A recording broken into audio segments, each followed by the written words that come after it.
What percentage of someone's capacity should they be at when they're stretching? You don't want to be too comfortable, but you want to be slightly uncomfortable where your body's, creating change. Just little things like that through the day, like microdosing that mobility is so effective. Like it just compounds over time and you can do it anywhere. Tight lower back or lower back pain is extremely common. How do you address that? Yeah, obviously you're not going to jump straight into a Jefferson curl. Like you're going to start body weight. And even if you can't do like a body weight Jefferson curl, there's another way you can regress it. What are some things you think people should pay attention to as they're trying to get more flexible? I think the biggest thing for me is just slow progression. I think the mobility side, like you've got to approach it like strength training. The reality is like when you start treating it like that and being like, okay, let's regress the movement, let's build up, and like your progressive overload is moving to the next stretch and like holding it for longer periods, maybe adding weight. They were fucking there, bro. No way. Yeah. That's sick. It's a hell of a UFC to have gone to, man. Yeah, It was first honestly one. First time to insane. Vegas. Really? Yeah. You had a good first time. There were some Jesus. good highlights from the breakfast buffet the next day too. But we won't pull those up. Keep that under wraps.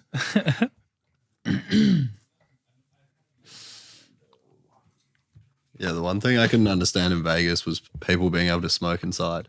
Oh, that was nuts. Yep. So weird. Why is that? How is that still a thing? I know. Yeah, just casinos and just people just smoking. It was wild. Well, if you're going to give away all your money, you might as well die slow or die faster at the same time. You know what I mean? Yeah. Yeah, it was funny at the airport. They had like a blocked-in room where you could smoke and play the slaps, like as you're leaving the airport. And So it's like the That's slot nasty. machines and smoking all just condensed into a bubble of like lung cancer. And Did you guys enjoy it? we didn't You even guys go were like, there. hey, we're here. We might as well, right? Yeah, we were talking it. No, we weren't. It was interesting to see, for sure. I feel like either you go one way, you go like, yeah, I'm going all in, I'm in Vegas, or there's like a disassociation with the whole place, which Yeah. was more our side, but we just couldn't believe it. And you've never been here to the United States before, right? No, I only flown through it. So that was your first introduction and you got to go to UFC 300. That's pretty cool. Good way to start for sure. Yeah. No, it was awesome. It was seriously such a cool experience. Yeah. It seemed like a long event because they like booked so many fights. Were you guys there for like 6 hours or something like that? Probably 5. Yeah. Yeah, we got there at like 5:30 and then left at like 11, I think. So yeah, good amount of time. But they do like just pack the fights back to back. Like there's not much waiting around, which is good. That was insane. Yeah, the Max Holloway knockout. I think Literally insane. there was what, like 2 seconds left or something? He's 1 Yeah. second. 1 We just- second yeah. left. One on the clock. He literally just And he's pointed just at like, him, said, come to "Come the here." middle of the ring. Let's get it on. So I didn't even watch the fight. So was Holloway winning at that point, or Yeah. it okay. seemed like Yeah. it seemed like the other guy was winning. Yeah, I didn't think Holloway would have won on decision. Oh shit! Really? Yeah.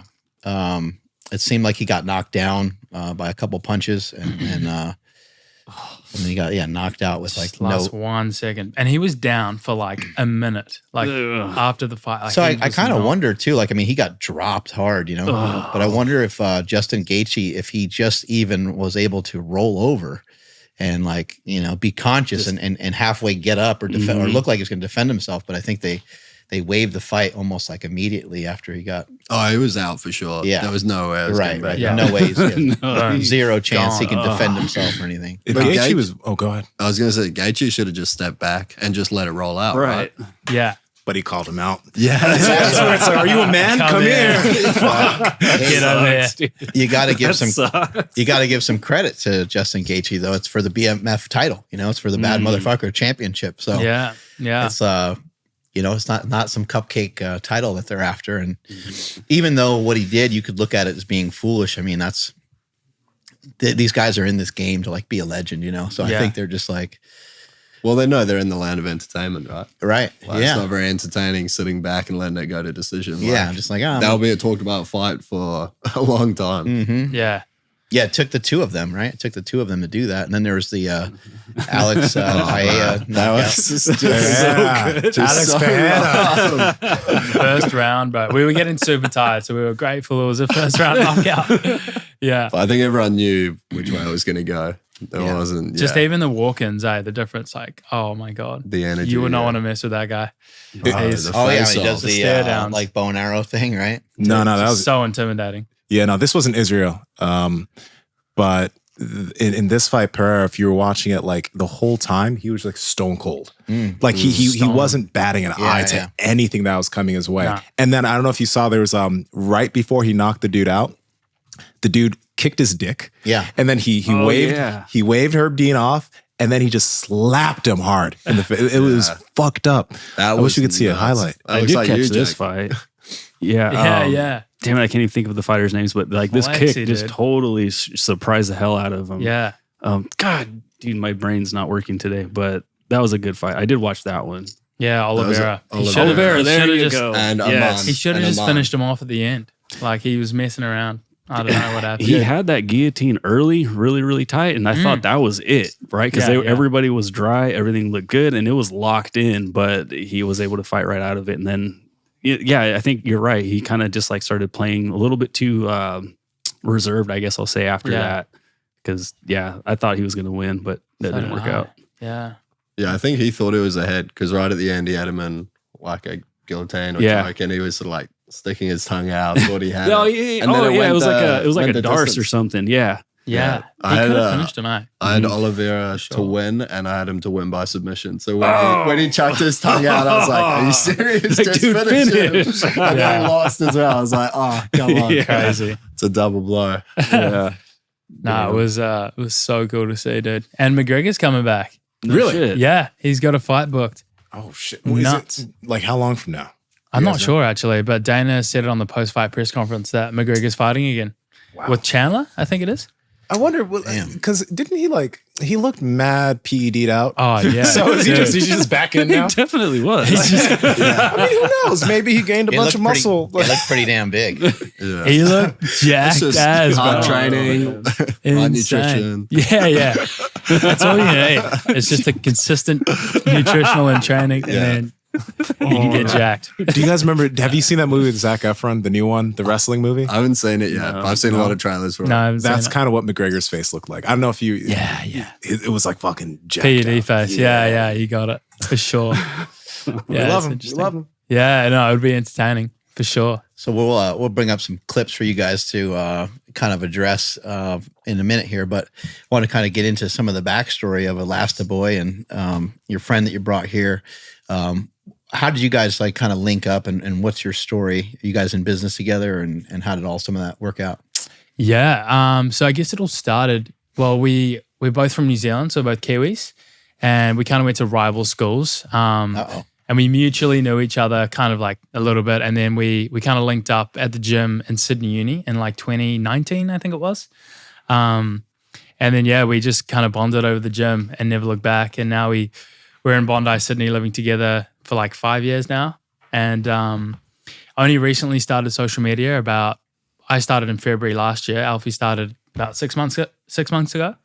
And we just kind of started posting every day and built this kind of like online community. And now we also released our Pure Body Boys, more nutrition focused page. So I guess in that terms, we're in business together doing that kind of side of things, which is really fun. Yeah. So that's the short of it. But yeah, I saw like a bunch of your videos over the last couple months, and that's kind of why we brought you guys here. But one of the things I saw, a couple different things I've seen actually, but one in particular stood out where you showed before and after. And you don't see that very often. You don't see a lot of before and after of people. And a lot of times when you do see the before and after, it's only the person. Yeah. It's only the influencer. So it's like the influencer's like, here I am, and 16 weeks later, I did this. Yeah. You're having a lot of other people with great testimonials. And from these pictures, it looks like they're increasing their range of motion. Yeah. What are some other things that maybe people are getting from this other than just, because we can get into it later on, like, the way that you guys move, like, is that even like a goal for some people to be able to move with the range of motion that you guys possess? And is that even like a safe thing for someone to go after? But what are some of the things that some of the people that you're helping get better range of motion, what are they also benefiting from? So I think when people look at my social media specifically, they see like a lot of moves that maybe they, that's the perceived path seems very long. So what I do is try and scale it back as much as I can so that anyone can be able to access some sort of range of movement where they can progress from. And that's what I've done. So I built like 30-day challenges at a beginner level so people can kind of just progress slowly, increase their range of motion and strengthen that range of motion. And yeah, the results have just been speaking for themselves, really. Like, it's honestly super inspiring, like the one you had up before of Dylan, that first one. I actually, he approached me in Bondi, and he'd seen me on Instagram, and he was just like, I could see he was just struggling. Like, he was in pain. Like, he was like trying to touch his toes. He was showing me, and he was like shaking. He was like in pain, like lower back sore. And I was like, I literally have just launched, I think it was the next day, my 30-day challenge. I think it'll be really beneficial if you jump on it. And he did. And I saw him 2 weeks later in Bondi again at the outdoor gym that we go to. And he was a completely new person. And I couldn't believe it. I had goosebumps. I was like, wow, like his energy was better. Like he could put his palms flat on the floor after 2 weeks. And I was like, wow, like, this is insane. And the program is just 15 minutes per day, every day for 30 days straight. And if you do anything for 15 minutes a day, every day for 30 days straight, you're going to see some progress, which is awesome. And like, we have like the whole community in the WhatsApp group, and everyone's keeping themselves accountable, like sending in their progress, their daily wins, et cetera, et cetera. So it's just that community environment, which helps like with the motivation and staying on track. And yeah, it was really inspiring, especially seeing it in person. Because online is one thing, but when you actually see the results with your own eyes with a client, it's insane. Have either one of you guys gotten hurt doing some of this stuff? Because like, just like with lifting or just with any other protocol, when we're trying to make progress and you overreach a little bit, sometimes you can get injured. Oh, absolutely. Yeah. I mean, have you? I think, yeah, a lot of it's like injury prevention. I think if you warm up the right way and you sort of progressively build into it, unlike maybe going for that 300-pound sandbag out there. That was great. You had no warm up. You just started like trying to pick it up. We were like, I don't think that's going to work so great. Yeah, I think, you sort of got to progress into anything. But when you're sort of pushing it, particularly if you're training a lot and training frequently and on the same patterns, I think there is a risk for injury, but no, not myself. No. Yeah, I just jumped the gun. Basically, I was doing human flags. Yeah. You just jumped right into those? No, like I was using bands and stuff, but I was just doing it too much, I think. Like there wasn't like a slow build up. And I popped my bursa sac in my shoulder. And so I just had to, take a step back and not train upper body for, the amount of time required to heal the injury. And yeah, now it's fine. Yeah. Like I do a lot of like so much rehab and shoulder strengthening, external rotations, et cetera now.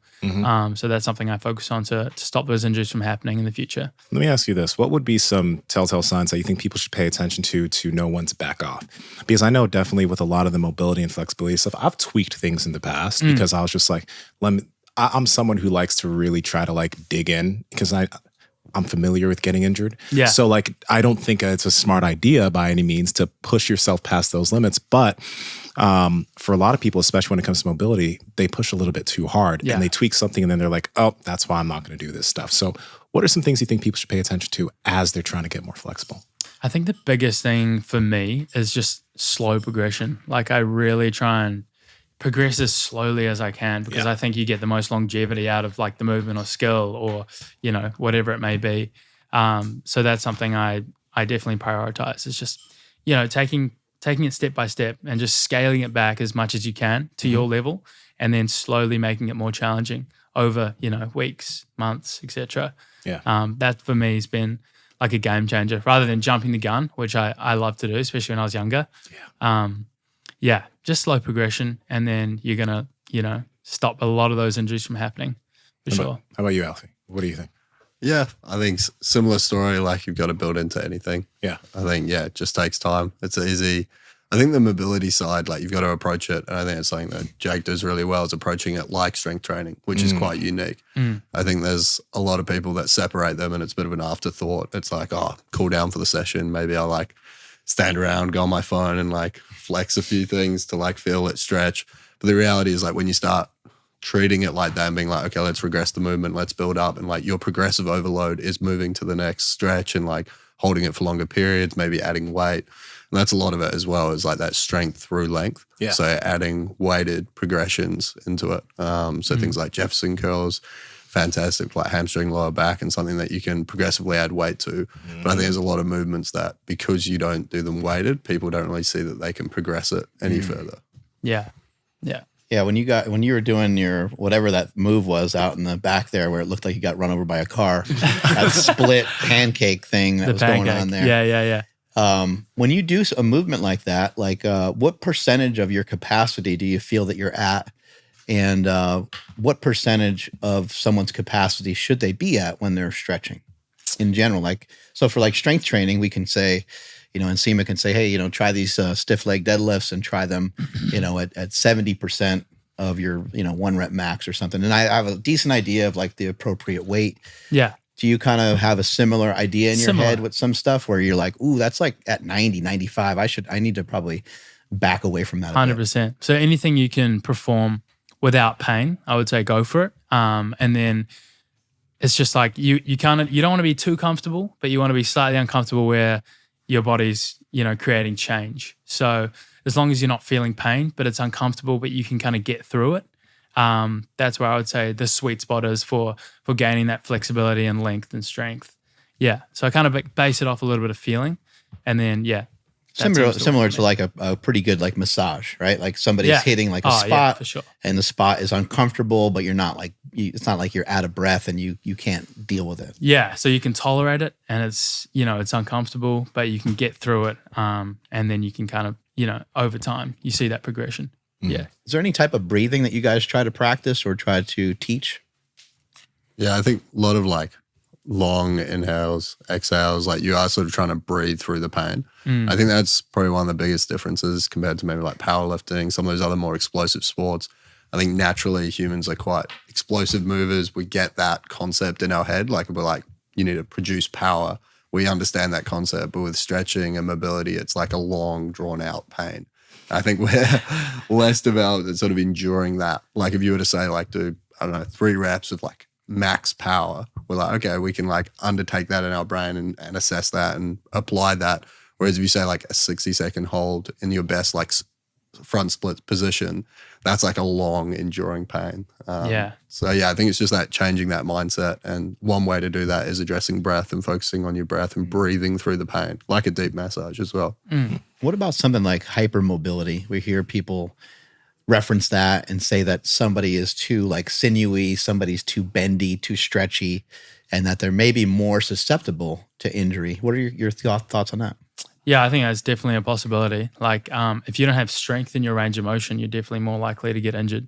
So that's something like I prioritize, like weighted stretching, super important for me. Like your ATG split squats, your like full depth pistols, like all that kind of stuff is just helping strengthen that like end range of motion so that you can prevent those injuries from happening. But yeah, I think there's definitely some people out there who are hypermobile that may not even realize, and then they get into like a funky position and they might tweak something just because I guess their body's not prepared to take that load in that extended position.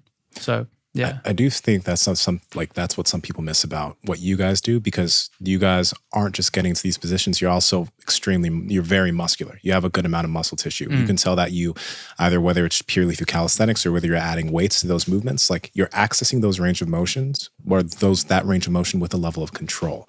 Whereas a lot of people who are hypermobile, they'll get there and it's like they could easily fuck something up because they don't have strength in those positions. Exactly. So when you're getting these positions, do you prioritize also having the ability to get in and out of those positions safely? 100%. Yeah. Like pretty much everything we do is with control. We do some explosive stuff, but most of it's going to be like a controlled eccentric, maybe even a pause, and then a controlled concentric as well.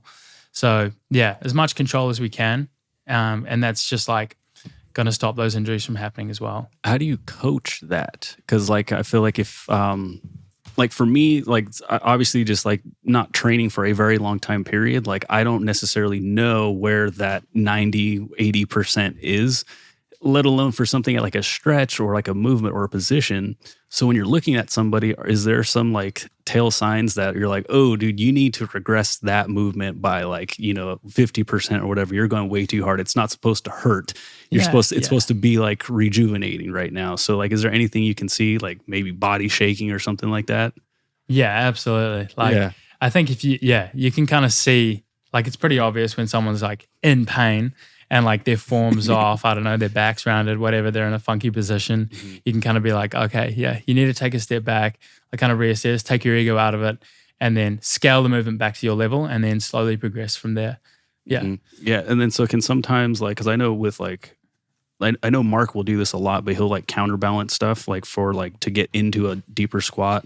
He'll actually use more weight than like you would imagine because you're like, oh, I want to get down into a squat. Let me use no weight. But he's like, no, put some weight on there. You actually be able to crunch down even further. Do you guys utilize any tools like that to help people get into better positions?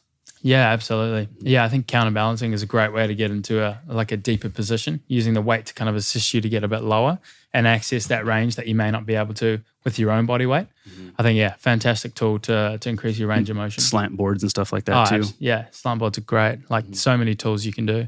Yeah, you can use. Yeah. It seems like you love stretching so much that you're kind of doing it throughout the day. Yeah, microdosing. And you were mentioning the way that Jake was stretching on the plane. Yeah, he had his legs maybe like right a little up. Inappropriate, maybe. Air hostess didn't love it. Did you? Yeah, no, they weren't too happy. What happened in the plane? Well, we're at the front of the plane. He's got his legs like this on the way over like from on the Vegas. wall at the front. Like sort of in a V shape. Like a leg press. Just like wide open. Pretty much. Leg split. Leg split. Yeah. Little pancake. You're like, you don't understand. I want my hip flexors to get tight. Yeah. They don't get it. But yeah, just little things like that through the day, like microdosing that mobility is so effective. Like it just compounds over time, and you can do it anywhere. Like even what we're doing right now on these little calf boards, it's just microdosing those little things. Yeah, just make such a big difference. Alfie, you picked up the 250-pound sandbag out there. That was pretty damn impressive. Yeah, I'm keen to tackle the 300, I reckon, after the pod. Once we get a bit warm. You and your ladies had an awesome night. You got dinner, or you just came back from the gym, and it's time for that fun time. But you look down at your willy, and well, it's not working the way it should. Where's that blood flow? Well, that's where Joy Mode comes in. And I can read you these ingredients right off the bat because they're all natural ingredients: L-citrulline, arginine nitrate, Panax ginseng root, and vitamin C. The thing about Joy Mode is you just slip this baby into a little bit of water, drink it in 45 minutes later. When you're getting ready to go to the Pound Town, you will be ready to rock. And you know what I mean by rock. Joy Mode's really awesome because there's a lot of things that people promote as far as sexual wellness tools, but there's a lot of weird ingredients in there. These are all natural ingredients that's going to help your own production of blood flow. Stick it in some water. 60 minutes later, you're going to be able to stick it into something else. Joy Mode's your way to go. Andrew, how can they get it? Yes, that's over at usejoymode.com/powerproject. And at checkout, enter promo code POWERPROJECT to save 20% off your entire order. Again, usejoymode.com/powerproject, promo code POWERPROJECT, links in the description as well as the podcast show notes. You guys obviously like to get after it strength training wise. You can't just pick up a 250 out of nowhere. What's your strength training look like? Yeah, so strength training's like we basically run a split where it's full body pull. So like full posterior chain, full body push, so full anterior chain, and then we do a mobility and core compression, repeat the first 2 days, and then mobility and arms. So we're sort of mixing it in, but each movement we pick like very full body, like strength through length. So a lot of like ATG split squats. We do a lot of pistol, sissy squats. Couch stretch. Yeah, instead of bench, we're probably doing more like dips or ring dips. What was that weird squat you were showing in Nsima? The dragon squat. Yeah. That's what put this man on the map. Yeah. That's what started it all for me, honestly. Yeah, the dragon squat. That was, about a 3-month road. Got me there. Yeah. Mm-hmm. What was that guy that we were following that does a really wild the guy in the jeans, the Asian dude? Yeah, I think so. He does some really wild movements, right? You know what I'm talking about, right? Yeah, I think so. Does he train in his like sort of underground garage and like just backflips? Maybe he can do backflips. Shit. He's always wearing like a flannel and some jeans. His movements just wild. He moves really well. Yeah. He moves really well. Some of those people out there are just nuts. Different level. So it took you a while to build up to that. Yeah, for sure. Like, again, I just started elevated with the band. Like my mobility was probably like pretty much there. I think the strength component was lacking. So yeah, you just regress the movement to your level and then slowly progress. And then Now, were you like to figure out that you're Elastaboy? Were you like in school and someone tried to beat you up and then you realized that your limbs are indestructible, or like how did you kind of recognize that you could maybe move a little differently than other people? I think I realized probably a year and a half, 2 years ago, honestly. So fairly recently. You didn't really know it. I didn't know it, no. Wow. And like, so I kind of got inspired during COVID to just try new things. Got really into handstands and balance and bodyweight training just because I was at home, didn't have much else to do back in New Zealand. And yeah, when I went back to Sydney in like 2021 maybe, I was just training at the gyms, just the local gyms. And just I would always get people come up to me like every session and be like, what are you training for? Like, are you an athlete? Like, what do you do? Like, what is this movement for? And they're like, do you have a social media? You should post all this stuff. And I was like, man, I was like, I used to get that all the time. I was like, maybe I should like start posting. And then even Alfie, he would tell me like, you're so mobile, dude. Like you've got world-class mobility. Like you need to show people. What? Yeah. And then I was just like, you know what? I'll do it. Like, so I started posting in February last year. And yeah, just people started enjoying the content, I guess. So that's where it all happened. You think some of it might have to do with your background of water polo? I think so, yeah. I think genetically I'm probably lucky just to have like a good base mobility. But yeah, water polo definitely helps, like especially with the hips and like the shoulder mobility. Yeah, I think that definitely helps. Just like as we were talking about before the podcast, like those long strokes, like full range of motion, lengthening through those muscles definitely helps. Yeah. Have you gotten a lot more mobile from hanging around him? Oh, hanging around him is like mobility dysmorphia. Literally always looking over and he's in like the deepest squat you've ever seen, or he's in like a Cossack squat. Yeah. So you just gotta play it off and just be like, that's not even good for you, bro. Like you're doing it way too far. Well, that's the thing. Yeah. It's the classic. I guess you see someone training harder than you and you're going, oh, nah, that's overtraining. That can't be good for you. No, it's been good. We train a lot together. So I think it's definitely changed the way that I train as well. Yeah. You mentioned that you started this during COVID earlier. So I'm actually kind of curious, man. Like you said, you started with calisthenics. Like for you, what did that strength level look like? Because in 4 years, look at how far you've come. Yeah, you were a water polo player, but what did your beginner stats look like for what you were able to do? So I guess when Alfie and I were training at Sydney Uni, which is like 3 or maybe 4 years ago, 5 years ago, it was more of like your classic bro split. Like bit of functional training in the mix, like with kettlebells, like we'd do pull-ups and dips here and there. But definitely, more bro split aesthetic focus. And then just like, I don't know, you kind of just get over that a little bit through age and through like just, lots of time in the gym. Wait, what made you get over it though? That's interesting because some people like lift forever and they can never get over that, right? So what was it? I don't know. I think maybe even like social media had a role to play, just seeing some crazy movements and being like, wow, like I'd love to do that. Like I used to watch like people online and be like, well, I'd never be able to do that. And then I just, it was like in COVID got expired. And then I was like, oh, let me give it a go. And I think it's cool that people like Ben Patrick and people like yourself have made it popular to like do different shit than just what you've seen in the gym forever, Yeah, I think for me, I just kind of got bored of just conventional lifting. And I was like, I want to explore what my body is capable of and see how far I can take this. And just see movements online and be like, okay, I'm going to work for that. Like the dragon squat, I saw someone else do it. And I was like, that is cool. Let me try that. It is. And then just slowly worked on it, beat it on it, and got there. I also think as we moved from like real format on social media, so we moved to like a video era, it's like we saw what was possible in terms of like the functional movement, because it's very hard to capture that in a photo, right? Like aesthetics, bodybuilding, powerlifting, like people can see the weight, they can see what someone looks like. But then when you see someone moving and like the movement plans that they're going on, it like changes. And that was around that time. So I think when we're seeing all these people sort of pop off for various different like functional movements, it's like, oh, I want to do that. I want to learn what the aggression to that is. Whereas I think it's hard to capture in a photo. Do you guys feel any type of, because, some people, have the belief that when you gain this level of mobility, and some would call it even hypermobility, that there's a level of pain or injury risk that's associated with it. As you guys have built this skill, do you feel fragile by any means? Or how do you feel your body's progressing over time? I mean, I feel phenomenal. Like my body feels literally like the best it's ever felt. I have zero pain anywhere. So I'm very lucky, I think, as well.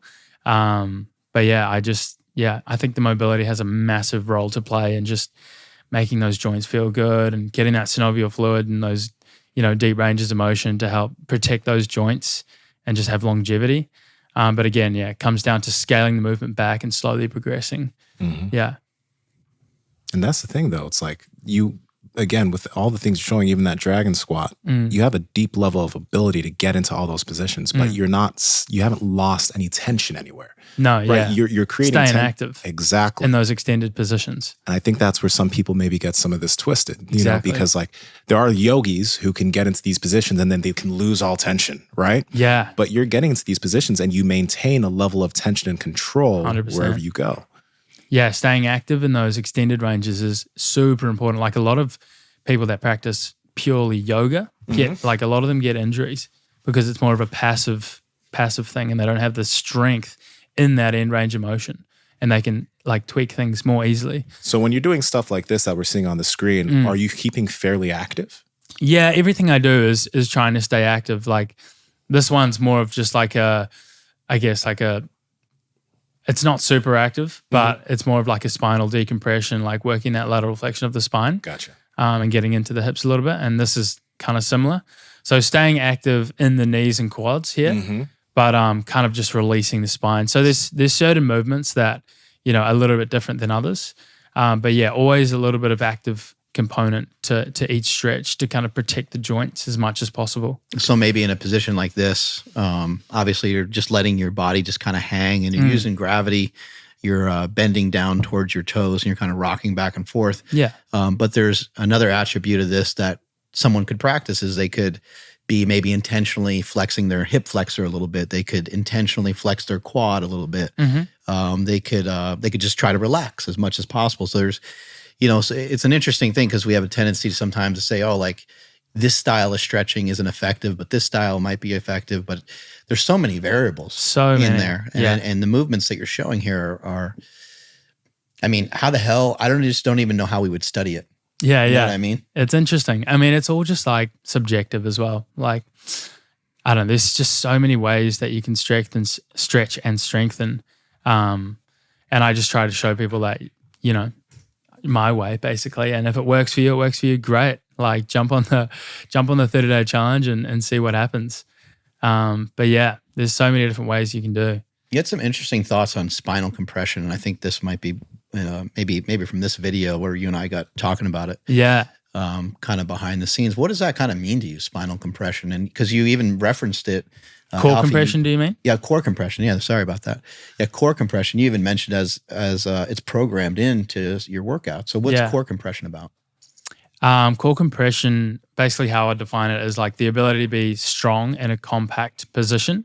So pretty much when your upper body is compressed in towards your thighs and then being able to be in an active, strong position and hold that for an extended or whatever period of time. So something like an L sit where you're kind of on the ground and your legs are lifted and you're holding yourself with your hands, like that's core compression. And it's super important if for any kind of gymnastic style training that you may be doing. So I love doing like handstands and like shoulder presses where you're in that pancake position, for example, and then you kind of flick yourself up into a handstand. So core compression is a key component for skills like that. How did you regress that ability when you first started out? Like, what'd you start with? You start with L sits. What was it? So like L sits and then just like straddle sit holds, which is like an L sit but legs wide, and then just in a handstand, negatives, stuff like that, using bands as well. So yeah, like this movement here is a bit of core compression from going from an L sit on the parallel bars into a handstand, and then slowly lowering down like negatives like this is such a useful way to, there we go. So that's a V sit. Yeah, V sit. Which is super tough can't hold it for very long, but that's like max core compression. You can't look like, at that and tell me that there's no strength involved. There's just passive flexibility, you know? No, there's a lot of strength involved, but also mobility helps for sure. Because when you're in that compact position, like in that core compression position, you got to have long hamstrings so that you can actually keep the legs straight at the same time. Yeah. So mobility definitely plays a role. But it's a few different variables all into one, which is why I love the training, the gymnastic kind of style training as well. You must have found like getting stronger to be really useful in a lot of these positions that you're in, because, you know, I'm just thinking if I'm trying some of these movements, while I might have certain strength attributes, I don't have them in these particular movements. I haven't learned them. And so if I was to try to execute any of that, I would imagine I would be kind of shaking and trembling, and it would be activating and working like a lot of muscles that never got worked before. So over time, I'm sure, the first couple times you try it probably kind of suck, but you don't have a gymnastics background. I think people should know that. This is all stuff that you just decided to start practicing. Yeah. When you started doing your handstands and stuff, did it take a while, or were you able to pick it up pretty easily? No, it definitely took a while for sure. Handstands specifically, I was looking through some old B-roll of me just doing handstands, and I was like, moving around just like against a wall, and again, just scaling it back and then slowly progressing. Like it took me a while. Probably took like 3 or 4 months to hold like 10, 15 seconds fairly consistently.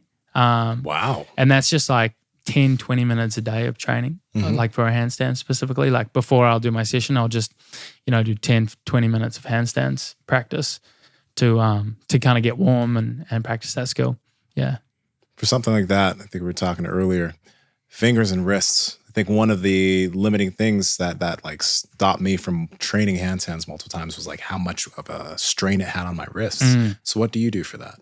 I do, lots of wrist training. So like, I think handstands in general is great for like finger strength, and then also using like like the wrist axle and doing like pronation, supination, ulnar deviation, and then like flexor extensor curls, and then those ones I was showing you before with the plate, and then resting your hands on the bench and doing like finger curls like that. Those finger curls were amazing, especially actually after I injured this. I felt that stretch in that tendon, and it feels great. So it's an amazing thing for me to keep doing right now. Exactly. And like that's the exact position, like you're kind of in that spider grip when you're gripping the floor in your handstand. Yeah. And you're doing that plate curl. It's like the exact position that your hands are in when you're upside down. So it's great like translation in terms of strength for the fingers. Yeah. Let's see if we can bring up that clip of functional patterns. I think referencing some of the work that you're doing. Before we jump into that, or you can bring it up, Andrew, but I'd like to ask you guys just a little bit about running. You guys, you're running quite a bit, right? Like you're running 3-4 times a week as well? Yeah. Yeah, I mean, I feel like running's very in at the moment, like globally, but particularly where we live in Bondi in Australia.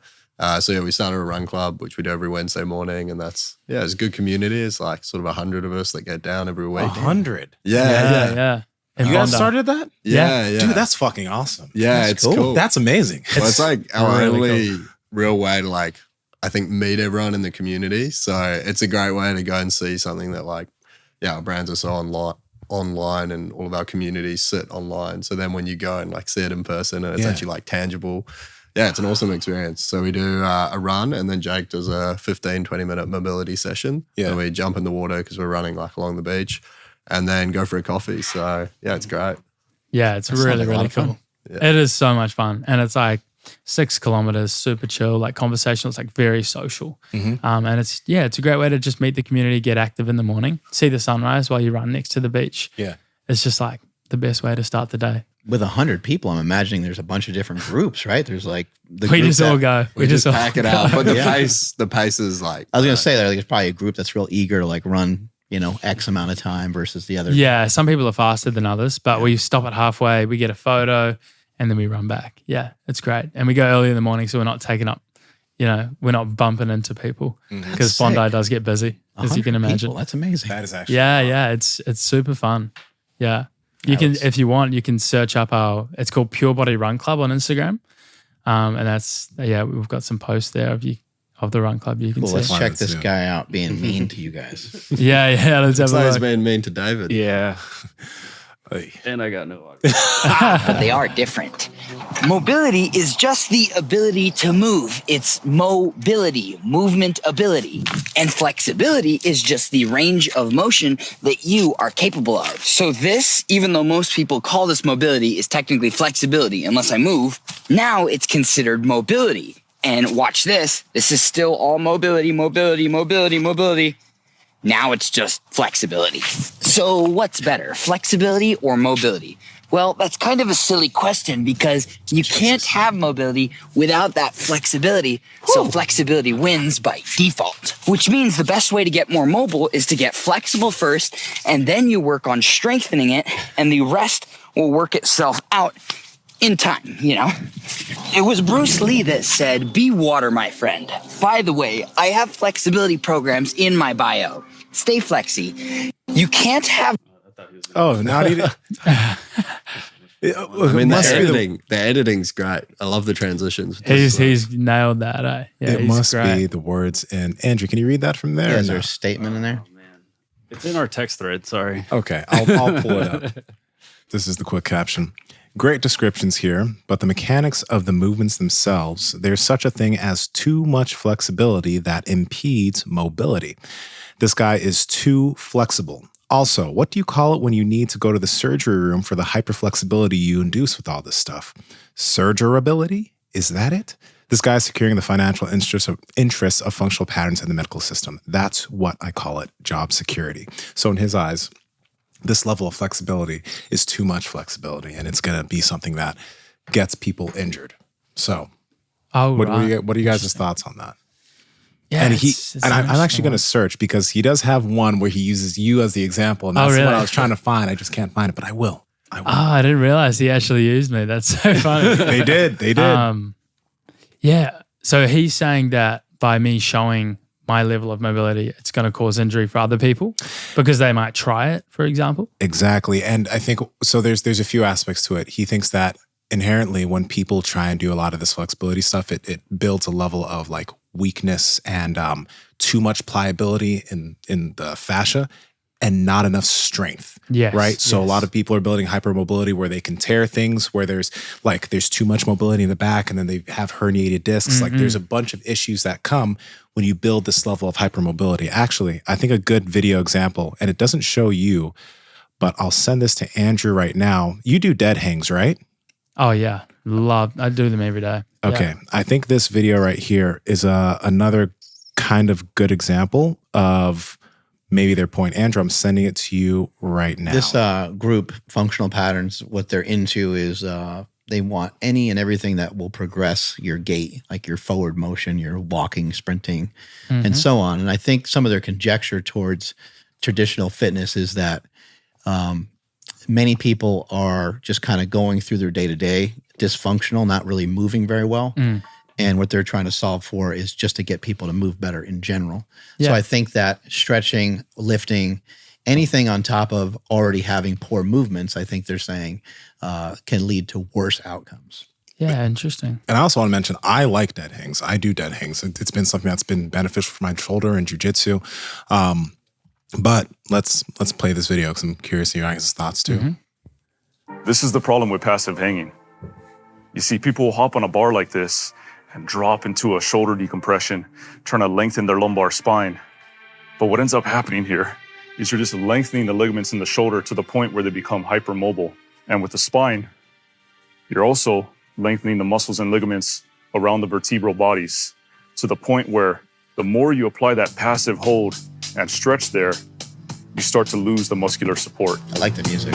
It's dramatic. A smarter way to train length on the spine is going to be through rotation, as this involves the twisting and untwisting of the body. And the reason that this is more impactful than hanging from a bar is that your muscles have to do the work. Gravity isn't just pulling you down, making your shoulder girdle flaccid. This is what we focus on at FP, and it's the reason that we're able to help people untwist their scoliosis and decompress their spine like no other. So if your goal is to stretch your lower back, you don't need more passive hanging. You need to learn to rotate. Okay. So interesting. What are your guys' thoughts?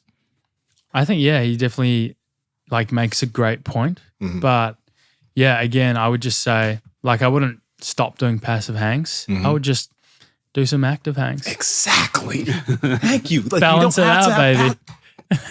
Like we do just, both. Just do both. Yeah. Like I do scapular pull-ups every day as well as passive hangs. Yeah. So you're just like finding that balance. Like you don't have to completely not do something.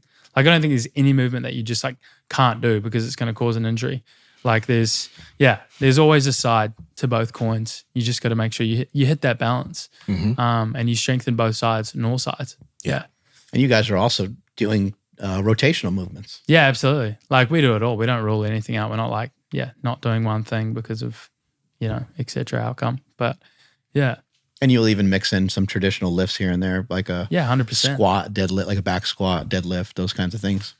Yeah, I actually don't squat that much, honestly, but I do like dragon squats a lot and I do weighted pistols. And we do like sissy squats. We do overhead shoulder press as well to help with like handstand push-ups and things like that, and lots of unilateral work we like to do. I think that's, I think that sometimes people think if someone doesn't squat that they're like missing out a ton on like fitness. And I don't agree with that. I think that there should be some type of squat in your program. Like you're mentioning these one-legged squats that you're doing, the ATG split squat, like those are all still squats. I think sometimes though, when we think about a squat, we're just thinking about loaded barbell on our back, kind of that spinal compression, that you might get from some of those types of lifts. So I think whatever way you can kind of mix in, there's so many other ways. Overhead squat is a great one. Yeah. Classics.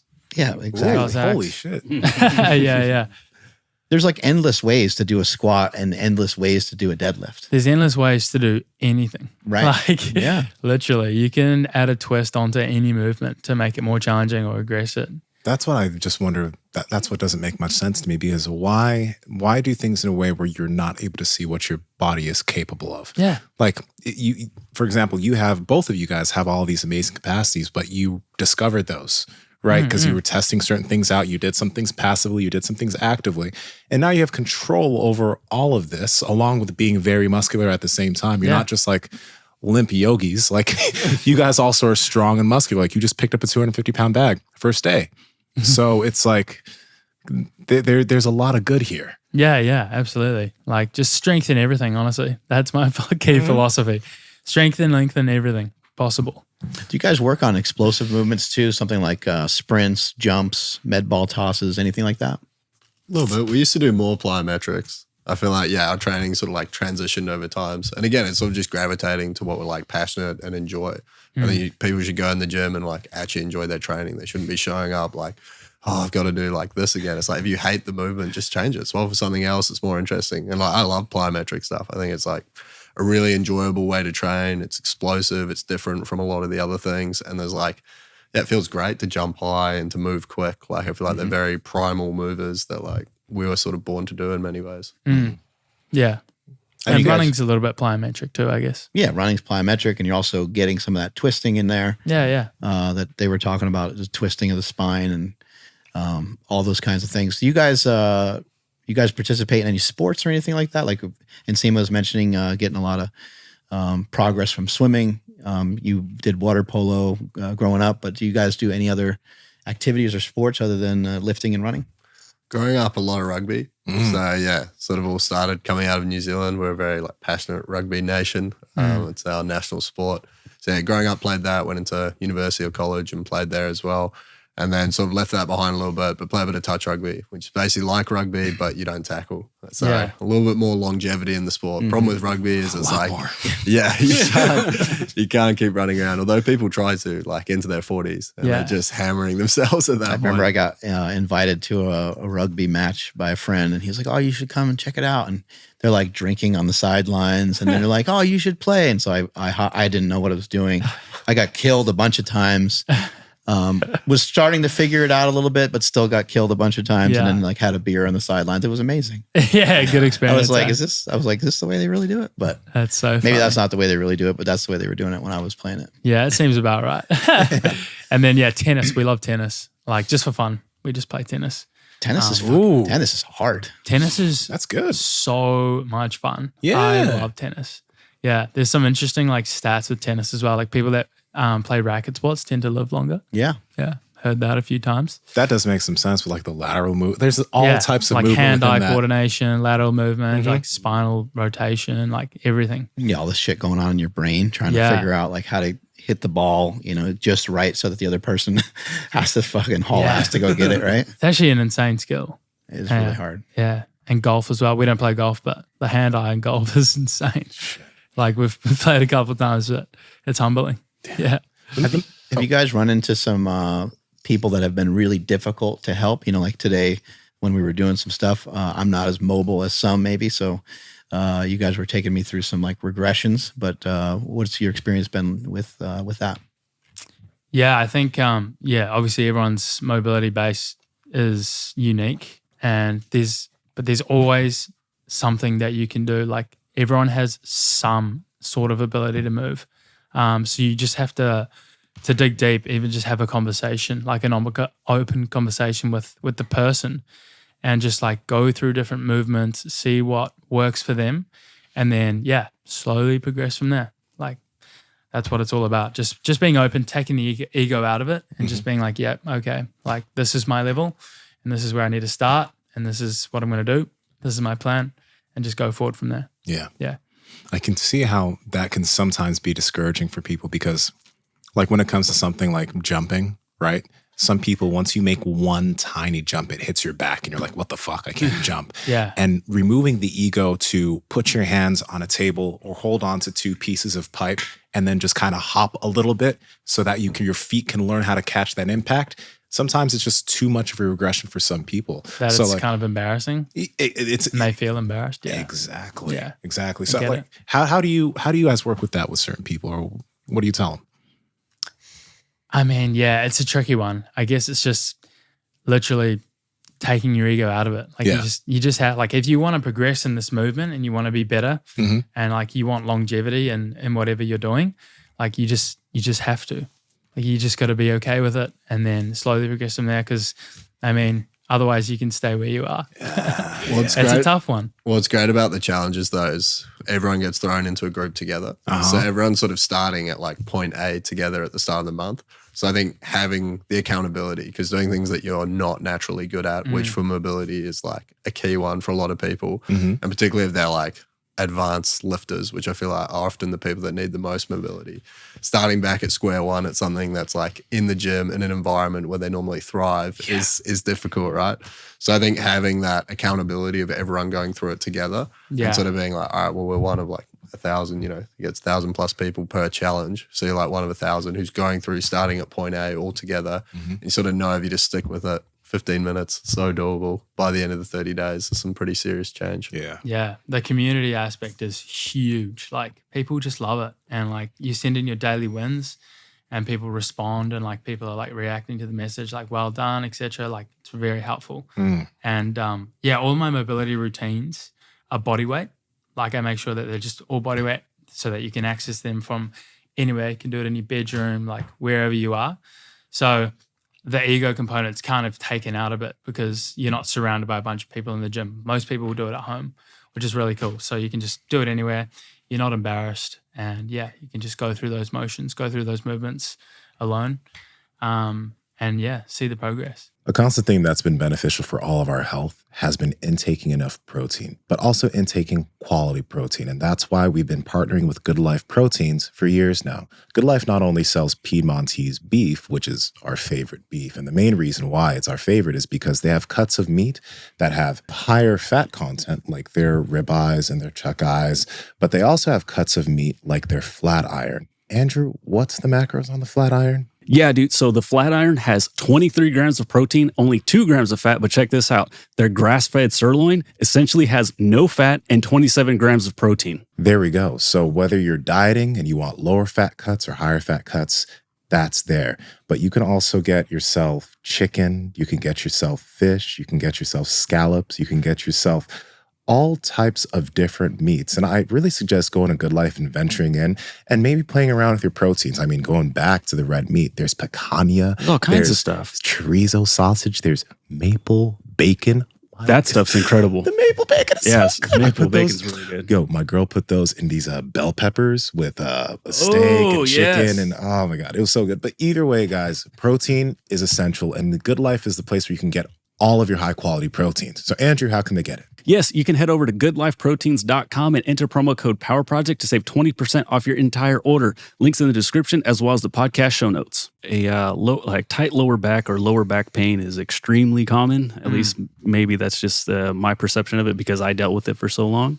But if somebody does have a tight or even low back pain, how do you address that? Because the thought of a Jefferson curl when I was in the most pain, I would have been like, get the fuck out of here. Like, there's no way, So like bending down to grab or to pick up my shoes off the ground is hard. You want me to add weight to that. Like, that sounds crazy. So where do you guys start with somebody with low back pain?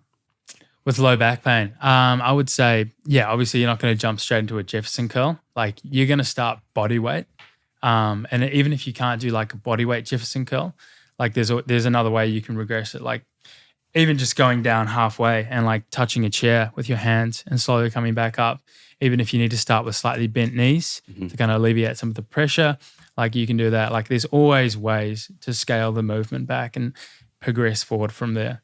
But yeah, even just like so many people have lower back pain because they're sitting at a desk all day with like consistent flexion in their spine, and it's just like compounding over time. So even just like getting up every hour, walking around a little bit, maybe hopping into a deep squat, doing like 10 bodyweight squats every hour is going to help like decompress that spine and take some of the pressure off. Is that one of those situations where like I went in and got some body work on my shoulder. I'm like, dude, it hurts so bad back here. And he went the complete opposite way. Our boy Oscar, he dug in on this side. I'm like, no, it's on the back though. And he's like, well, we got to get to it from this way. Yeah. So like when somebody comes to you like, oh, my low back hurts, and you start working on like their hamstrings or their quad, 100%. And they're like, no, it's my back. And you're like, hold on, let's get through it this way. Yeah. So like you're finding that you guys can get mobility elsewhere and it actually unlocks the back. 100%. Yeah. Like so many people have lower back pain because their hips are tight or their hamstrings are tight. And that's often the case. Like usually it starts from somewhere else, which is causing the pain in that area. So it's really interesting to see why and dig into those areas. And yeah, just like looking at their day-to-day, seeing the context around, where the pain is coming from and then addressing it from there. Yeah, literally. Yeah. How do you guys eat? We love red meat. We absolutely love grass-fed, grass-finished, regenerative, steaks. We eat like the core of our diet is meat and fruit pretty much. What's the page called? Purebody.boys. Yeah, so that started out from, I guess I was posting and people took like a lot of interest. I was sort of posting like daily vlogs, like what was living life in Bondi was like, because it's a very health conscious place. We had our run club, a lot of getting up early, getting the sunlight in our eyes, sort of living that human optimal lifestyle. Did you guys learn a lot of stuff from Huberman too? Do you guys learn shit? Yeah, we you guys went to his seminar, right? Yeah. He came. It was an interesting seminar. He went on about cuttlefish for a long time. It was sort of like, they gave a booklet, I guess, because a lot of people you'd assumed would have watched a lot of his podcasts. He sort of like freestyled it, and it was pretty unique. Yeah, so he was at home, some grass-fed and finished, free-range eggs. So a lot of red meat. Really, it's whole foods is the principle. So single ingredient, away from processed. Yeah. Which for us seems like common sense, but I think it really resonated. And having spent a little bit of time traveling through the US, it's like a lot of our audience is in the US, and I think we maybe don't quite appreciate how much processed food there is here. So it's like seeing the other perspective. Came here and you're like, you all are fat fucks. What's going on? Well, we did just come from Vegas, which is like Sin City. So yeah, I feel 100%. Like, it was like the smoking, the eating, the gambling. We're like, what is going on here? Yeah. But yeah, I appreciate the whole of US isn't like that. But it is interesting seeing it for sure. What did you guys eat like when you were younger? Did you guys eat healthy, or is this kind of within the past 4 years for you? Focusing on this. Biggest change in the last 4 years, probably cutting out processed grains. So no like pasta, bread, sort of cutting out that out from the diet. Yeah. So all of our carbohydrates come from root vegetables or like pumpkin, sweet potato, potatoes, and fruit. Nice. Yeah, meat and fruit. Lots of organ meats. Like I eat liver and heart and like bone marrow, stuff like that every day. Those sausages there are like liver and heart infused sausages with like a beef collagen casing. Oh, And they are phenomenal. Sounds phenomenal. Delicious. Yeah, just pure beef and liver. And it's really, pure liver and heart. Is that something you only get in Australia, or is that like, I'm sure is there a get brand? You probably can get that somewhere. I need to find that you could shit. definitely get it around here somewhere. I'm sure we recently went to Erewhon. I'm sure they would have something. They have like beef, liver infused mince. What's it called? Like ground beef. Erewhon, it's a grocery store.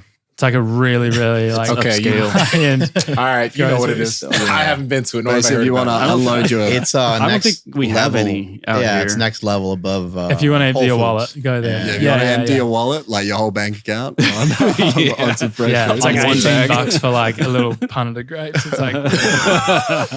It's kind of fun. Of course it is. You gotta go. Shit, You're like, that's $100. You're like, what the fuck? Yeah, it's like, but not everything's totally crazy. Not everything's priced totally crazy, but a lot of stuff is. We got pretty excited. Sliced vegetables or sliced up fruit will be like $25. You're like, what? That's crazy. Yeah. But if you go to a regular grocery store, that stuff's always the most expensive as well. Yeah. What about you guys? Is your diet similar, or how do you guys eat? I eat very similar, yeah. A lot of meat, a lot of fruit. Potatoes here and there, some rice here and there. Yeah, I remember seeing a reel by you fairly recently, and you're like, if you're not hungry for a steak, you're not hungry. Yeah, you're not actually hungry. Yeah, if you're not hungry for protein, yeah, I think it's kind of a good way to look at it. And it's 100%. Okay to still eat. It's just it's good to be conscious of that. Like, I'm just eating because it's entertainment. Exactly. Yeah, which is fine. It's okay to do that. Yeah. But maybe you don't want to do it all the time. No, you probably don't want to be. Yeah, we usually try and space our meals out, like 2 big meals a day, maybe like a fruit bowl for dessert or something. That's usually what we do. People are starting to get fat in Australia though too, right? Probably. Yeah, I feel like everywhere. Well, New Zealand's got a high obesity rate. Yeah, New Zealand's one of the most, I think it's the most obese country. Per capita, yeah. Per capita. So there's a largest Polynesian population in the world. So a lot of the migration from like Tonga, Fiji, Samoa, the islands. And I think they're like naturally quite like bigger. Well, yeah, look at the rugby teams. Yeah. But then there's probably a lot of like new, because I hear that there's a lot of, chains that are popping up around those populations. So they're migrating towards a lot of those foods too. Yeah. So then if you have affordable. A propensity to be big and then you have this affordable food next to you, right? It makes it much easier to just you're going to tuck in. Well, that's the issue, right? It's like how affordable it is and how convenient it is and the accessibility. Like that's the most difficult thing. Like red meat, we love red meat ourselves, but we also appreciate like it's one of the most expensive things in a grocery list to purchase. Yeah, the first time I had grass-fed meat was when I was in Australia. There you go. Like we're fortunate. 20 years ago. Yeah, but it's scene. Also far more satiating to eat a high quality steak than some KFC or whatever. It's going to keep you fuller for longer, and you're probably not going to go back for seconds. So it's an interesting way to think about it, because you can overeat those processed foods, 100%. and then you're going to be paying through the teeth if you just constantly eating whatever it is. Well, I'm paying for the health, but like the cost of your health. And that's the way we look at it is like prioritizing your health by spending more in the short run. As like you invest in, going to the gym, spending that time, you invest in the right nutrition, feeding yourself, fueling yourself. And then that's like buying longevity into the future and vitality. So you're not going to pay the cost of healthcare, hopefully. It's great that more people are starting to realize that red meat isn't necessarily super unhealthy because like all these Netflix docs and like in general, outside of people who pay attention to fucking health podcasts and guys like yourself and this type of information, you ask somebody about red meat, they're like, oh, only have that maybe like twice a month because it's, it's not that great for you. Yeah. Right. It's interesting. So it's one of those things where like the education on it in the broader population still needs to change. Yeah. Because a lot of people still think it's not great for your health. I know. And it is slowly changing, I feel, like with people like Paul Saladino and stuff like that. They're definitely shedding some light on the benefits of it. Yeah. Or they people will feel super guilty about it. Like, I know I shouldn't eat that much red meat. So then they start going for chicken or something like that. But then they go to Chick-fil-A and it's like, well, hey, that's not the same thing. No. But so do you guys ever mess with chicken at all, or is it just strictly red meat? Chicken and turkey sometimes. I feel like with poultry, it's just hard to get like organic, not like grain and soy fed. Weak birds. Yeah. They're all grain fed. That's the thing. It's hard to find pasture raised chickens and corn and soy free eggs. Hardcore on like the grass fed, pasture raised, like good for you. That's awesome. Yeah, when we can, like if it's accessible, we'll definitely opt for it. But like obviously if we can't, like there's not much you can do. Yeah. Okay. Yeah. But when it's available, for sure. Yeah. Are you guys excited about any like food here in the U.S., like pizza or cheeseburgers or the In-N-Out burger, or you don't care about that? No, We don't care about it. Yeah, it doesn't really interest us. I feel like we like love our diet, genuinely, really enjoy, like went to the grocery store on the way here yesterday evening and then cooked up like eggs, had some blueberries this morning. Like that's just like the ideal meal for us. I think it makes us feel the best as well. And that's like, I think our training philosophy as well is like, we're not just training to look a certain way. It's about feeling a certain way. That's why we've like stuck with it and just really enjoy what we do. Yeah. Actually, you did mention something in the gym that you're training. You're not really training for aesthetics like you were 4 or 5 years ago. When did that shift happen? Yeah, it's interesting. Probably, I think just with time, but probably like during COVID, I'd say. Like aesthetics is now like a byproduct. Like it is important because look good, feel good. Again, comes down to that feeling. But yeah, it's more of a byproduct now. It's like not like the primary goal. The primary goal for us now is more just longevity in training and movement, and you know, being free to move how we want, and yeah, just feeling good. Yeah, feeling good day to day. And for reference, like we used to be a lot heavier than we are now. Yeah, like Jake was almost 100 kg. I got up to 100. I'm 85 now. It was wild, dude. Really? Yeah. And like shit. my diet was still super clean, very, very clean, but I would just eat too much. Like the portions were just out of control. Yeah. Wait, so were you 100 kg and like muscular or? Yeah. Oh, but not as lean. But still. I wasn't as Definitely lean. not as lean. Puffy face and like I still had visible abs. So but you're like, just not as athletic cut. enough. Yeah. Okay. But like I would struggle to do something like a dragon squat or a, shoulder press, just because that extra, few kgs makes a massive difference with those more tough bodyweight skills. Yeah. Yeah.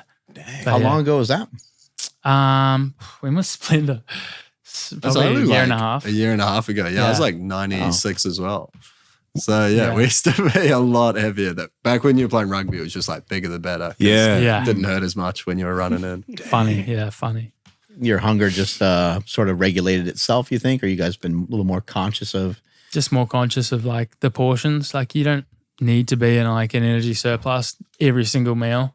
You know what I mean? Just like, I actually don't need to eat. I think these are lies. I think every meal you need to really go for it. Right? Yeah. Go hard. Every meal is like your last meal. Literally. I think the pasta and grain, like cutting that out was huge. That's like a lot of carbohydrates that you're taking out of your diet. So then it became like a very high protein, high fat diet. I think that just naturally leaned us out. Did it change the way you guys, like when you guys were eating those foods, did you crave them more? Like, do you find it easier to just eat and be like, I'm good? Yeah, it's an interesting one. I definitely agree with this. I think I've heard Joe Rogan maybe talk about it where like when you're eating, say like a steak with carbohydrates, you can almost eat more than if you had it just like I think there's this like natural, I think steak because it's such a like rich meat, there's a point where your body's like, okay, I'm done. Like I've had enough. So I feel like when it's paired with the carb, you can just keep going. Yeah, it's interesting. We had dinner the other night and this lovely family prepared like a traditional Shabbat dinner. They're a Jewish family. Okay. They're absolutely lovely. And like if there was just a steak there on the plate, I would eat the steak and be fine. But there was like a plethora of like potatoes, sweet potatoes, like these delicious beans. Like it was an amazing feast. And I was just like tucking in. Like it's so easy to just, I'll have another potato. Yeah. Have another one. Like it's just, it's interesting. It's barely so even easy. have to chew that shit. Yeah, if it's there, you're more likely to eat it. What's Sacramento known for in terms of food? Us? No, I don't know. Well, I mean, there is actually good restaurants down here. There's In-N-Out.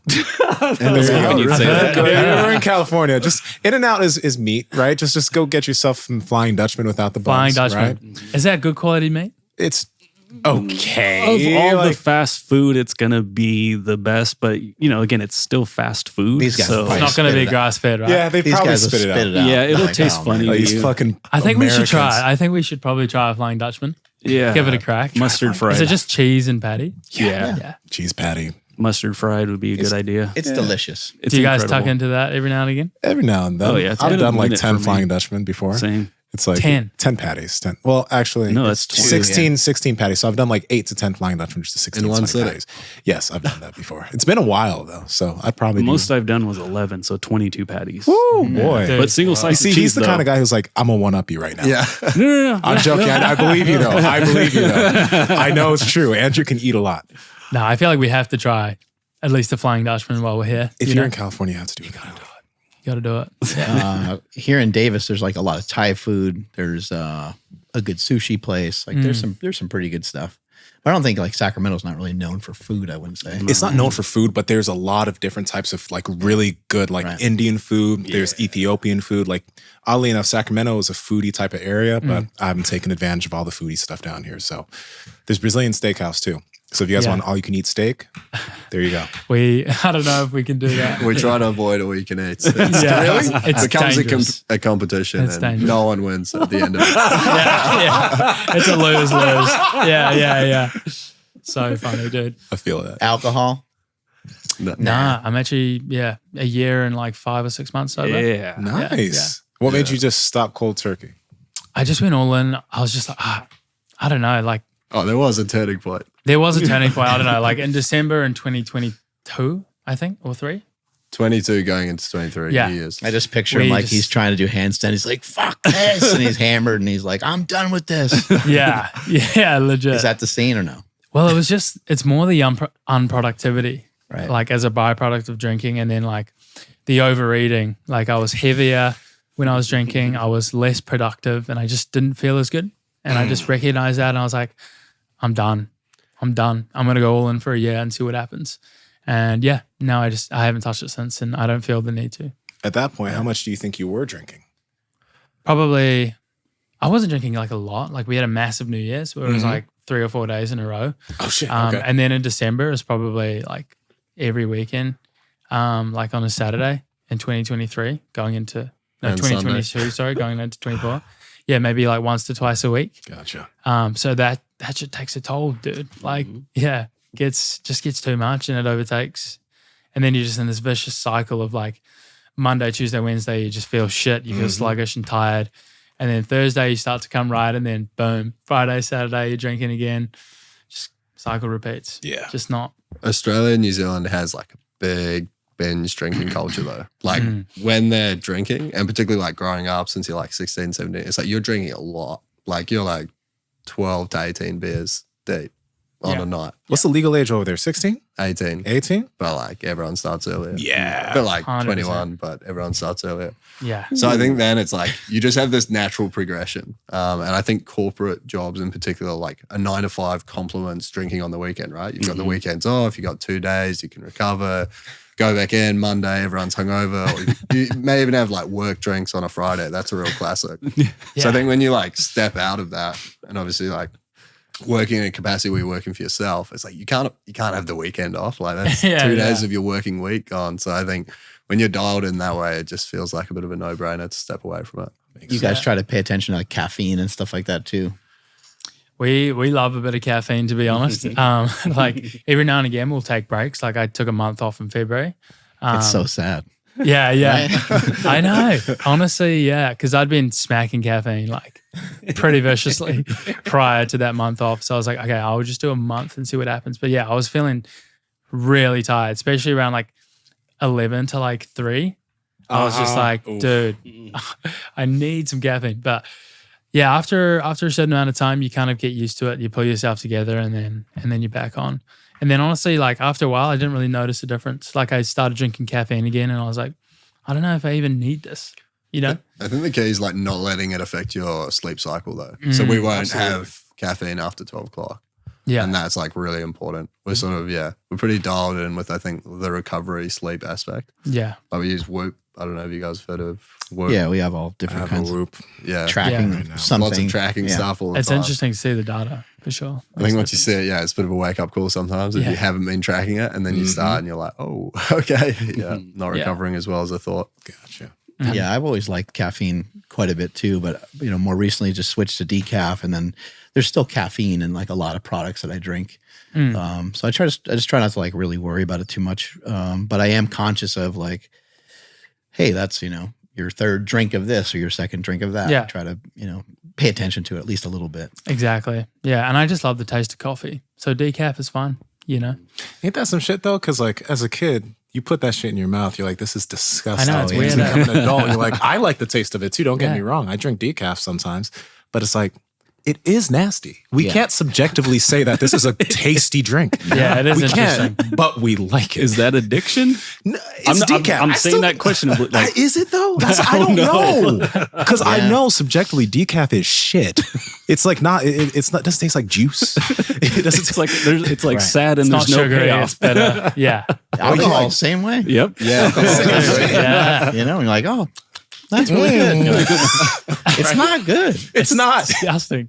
Well, I think anything bitter or spice is like trained over time. So you actually crave, like when you become spice adapted, you actually crave the pain of spice, which is a really strange, like neurological sort of event that happens in your brain over time. Over in Australia, do you guys have like bitter and really spicy foods? Because I know in Nigeria, for example, like on the streets, you got guys selling like this bitter root and these things because people eat bitter stuff as snacks over there.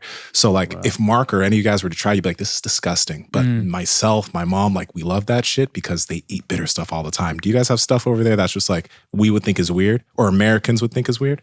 No, not really. I feel like it's quite a like westernized culture. Okay. Like we sort of take everything, I guess, Commonwealth from the UK, so from England, or probably a little bit Americanized as well. Mm-hmm. Like we're still looking over here for a few things. We have a chicken palmy. It's like a schnitzel, and then there's tomato sauce and cheese. What's schnitzel? A schnitzel? I don't have subtitles chicken on. schnitzel? It's like It's like sausage or something, right? No, it's like chicken and there's like breadcrumb. Yeah. It's like fried chicken. I think with you guys breadcrumbs. have chicken palmies here. Yeah, chicken parmesan. Oh, yeah. chicken parm. Yeah. So we call that a palmy. Okay, cool. Yeah. Everything in Australia in terms of the slang is just like adding a O or a Y, like the servo or like, we sort of just change words. Wait, what? Yeah. Servo? Servo. Server? So it's like a service station, like a gas station. Yeah. Servo. Yeah. Or 7-Eleven, Slevin. Yeah. Everything just like gets that. abbreviated. Yeah. Yeah. Too tired to say the whole thing. Exactly. Something like that. Yeah. It's Yeah, laziness, really. So is a coffee just a coffee? Yeah, I guess so. Yeah. An LB, we call it. And LB. Albi? Long LB. black. Long black's like an Americano. Yeah. We'll have a I like that. You get a long black. Let's try to order one after this. Long black. I like that. You're gonna go up to Phil's, one of those like fancy chicks over there. You're like, let me get a long black. Long black. filter coffee's Be great big if here, they knew though, what eh? you're talking about. Huh? Like filter coffee. That's big here, right? Like Filter you guys coffee? use like the filtered coffee. Oh things? yeah, like Yeah, like a pour over and stuff like that. there you Maybe. go. So that's like not really a thing in The Australia. coffee is very good in Australia. It's like all it's quite like like brewed people are beautifully. quite coffee snobs in Australia. Like So it's you've a had real coffee art. here, and do you think the coffee here is kind of shitty? It's just different. It's a different style. It's a bit Yeah. more like watery. Like It's I think it's shitty. the filtered. Yeah, Americans aren't going to be offended. You can say it's shitty. Yeah. You don't have to be nice. They are being nice. Yeah. Maybe we're being a bit nice, but yeah, the coffee in Australia is like premium. Like Damn. it's delicious. Like it's like you get a long black or whatever Americano, and it's like it's got a nice like little cream on top. Not cream, but like Yeah. it's like it's fluffy. fun. Maybe you'd and like delicious. Temple. Maybe you'd like Temple coffee. I don't know if you had that. Probably.